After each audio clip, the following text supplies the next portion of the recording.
Daenerys leads the remnants of her khalasar across the Red Waste, hoping to find shelter in the far lands of the east. She tries to feed her newborn dragons, but they refuse the raw meat she offers. She regards the dragons as her sons. The mare Drogo gave her as a wedding gift dies of exhaustion, and Daenerys decides to send her 3 blood-riders—Rakharo, Aggo, and Kovarro, with their remaining horses to explore in 3 separate directions, knowing that they are her last hope. She then stares at a red comet in the sky above. Elsewhere at Winterfell, Osha believes this comet is, in fact, an omen for the dragons owned by Daenerys. Daenerys and her khalasar lie exhausted in the heat, their water dwindling, as they wait for the return of her blood-riders. Rakharo's horse returns riderless, and Ser Jorah Mormont discovers his head and severed braid in its saddlebag. He surmises that Rakharo was caught and killed by a rival khalasar. Irri is devastated by the death, and believes the mutilation will prevent Rakharo from entering the Nightlands, the Dothraki land of the dead. Daenerys promises to hold a funeral for Rakharo and burn his body, allowing him to join his ancestors in the Nightlands. King Robb Stark was the eldest son of Lord Eddard Stark of Winterfell and his wife Lady Catelyn. Following his father's execution, Robb was declared king in the north, won many battles against the House Lannister, but eventually he, his mother, and his forces were slain at the Red Wedding. Robb was born at Riverlands and raised at Winterfell. His father left his mother the morning after their wedding to fight in Robert's rebellion, and did not return until after Robb was born. He had 2 younger trueborn brothers, Bran and Rickon, and 2 sisters, Sansa and Arya. Robb also had a bastard half-brother, Jon Snow, with whom Robb shared a close relationship.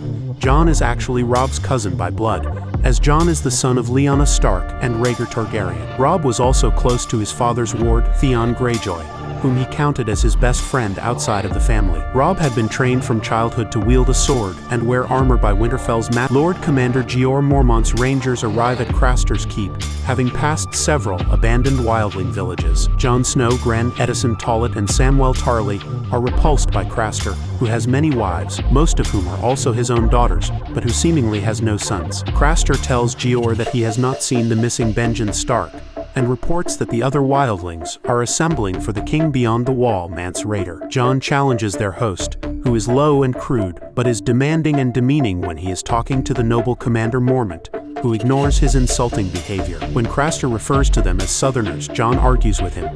Jorah reprimands Jon, noting that Craster may be disgusting, but the Night's Watch needs him. His information and shelter in the harsh conditions north of the Wall have helped them many times before. Mormont asks Jon if someday he wants to lead, and tells him that first he needs to learn how to follow. In King's Landing,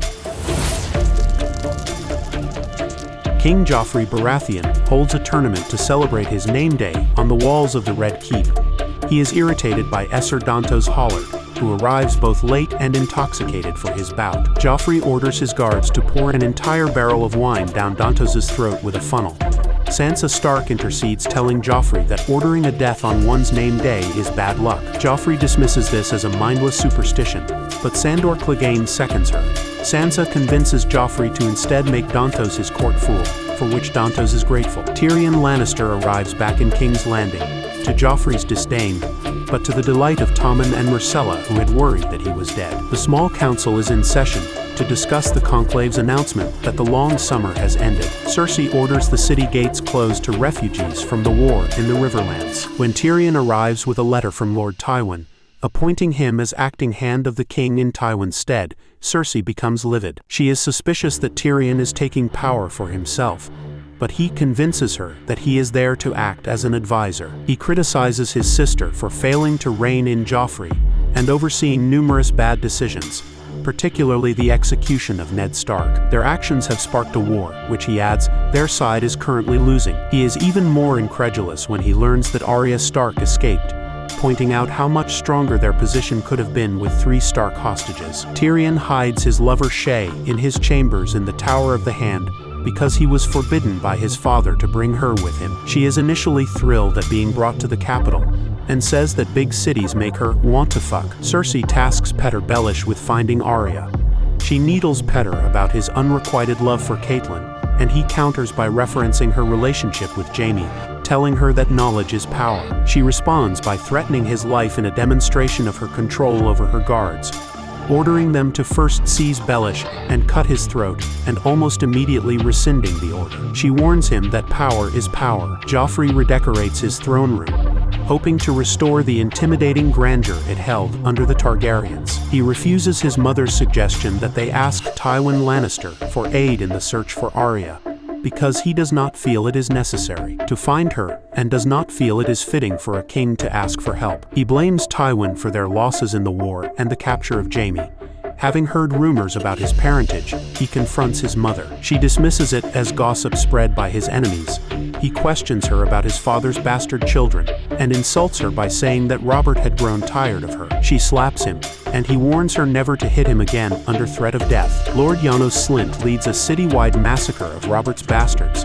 The infant Bara is killed in Petter's brothel in front of her mother and the prostitute Rose. Tob Homat is interrogated and reveals that Gendry has left the city as a recruit of the Night's Watch. He says that Gendry can be identified by his bull's head helm. Gendry and Arya are traveling north on the King's Road with Yoren's recruits at Winterfell. At Winterfell, Bran Stark suffers through the petty complaints of his vassals, facing unrest at Robb Stark calling his banners and taking the young men south. Maester Luwin guides him in carrying out a lord's duties. Bran dreams that he is his direwolf Summer walking in the Godswood, and when he looks in the pool, he sees Summer's reflection rather than his own, which wakes him. He has Osha and Hodor take him to the pool, and is reassured to find that his waking reflection is his own. They discuss the phenomenon of the red comet, as many people think it means different things. Osha tells him she believes it signifies the return of dragons to the world. On Dragonstone. On the island of Dragonstone, King Stannis Baratheon allows his advisor Melisandre to burn statues of the gods of the Faith of the Seven as an offering to her deity, the Lord of Light. Maester Cresson is outraged at the affront to his gods, and fearful that Melisandre is leading Stannis into a war that he cannot win. Melisandre proclaims Stannis a champion of the Lord of Light, as he draws a burning sword from one of the statues. Cresson asks Davos Seaworth to help him intervene, but Davos says that it is not the right time. Stannis has received Ned Stark's letter, informing him that he was the true heir of King Robert Baratheon, so he will send copies of a letter, announcing his claim to the throne of the Seven Kingdoms to lords throughout the realm. He details the incestuous relationship between Cersei and Jaime Lannister, and challenges Joffrey's legitimacy. He rejects Davos's appeal to consider an alliance with his brother Renly Baratheon, while Renly is claiming the throne for himself. Despite Renly having widespread support, or even with Robb Stark, since while Robb does not seek the Iron Throne, he desires northern independence, which Stannis sees as Robb stealing the northern half of his kingdom. Cresson feigns an apology in an effort to trick Melisandre into sharing a cup of poisoned wine with him. Davos sees him drop the poison in the cup, and tries to stop him. He drinks first and hands the cup to her. Melisandre is aware of what Cresson is doing, but smiling she drinks anyway and is unaffected by the poison, and Cresson dies in vain. In the Riverlands, Robb receives the letter and interrogates the captive Jaime about his reasons for crippling Bran. Jaime reveals nothing and attacks Robb's decision to keep him in his mobile camp rather than with one of his bannermen, as demonstrating a lack of trust. Robb asserts his faith in his men and his concern at the lengths House Lannister would go to in order to free Jaime. His direwolf Grey Wind is almost fully grown and menaces Jaime during the questioning.